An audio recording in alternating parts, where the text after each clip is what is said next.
বিশেষ করে এই জনপদে হাজার বছর ধরে এই সনাতন ধর্মাবলম্বীদের সঙ্গে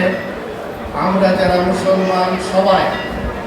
একটি শান্তিপূর্ণ সহ অবস্থান নিয়ে যেমন বসবাস করি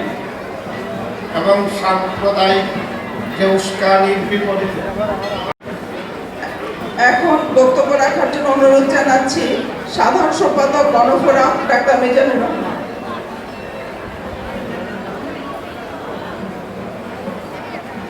আজকে এই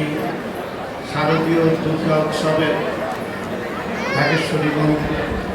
উপস্থিত এই উৎসবের গণফোরামের ভারপ্রাপ্ত সভাপতি সিনিয়র আইনজীবী সুব্রত চৌধুরী সহ আমাদের গণফোরামের নেতৃবৃন্দ এবং উপস্থিত সনাতন পদ্ধতি সনাতন ধর্মাবলম্বীদের যারা আজকে এখানে উপস্থিত হয়েছেন, আমাদের দল গণফোরামের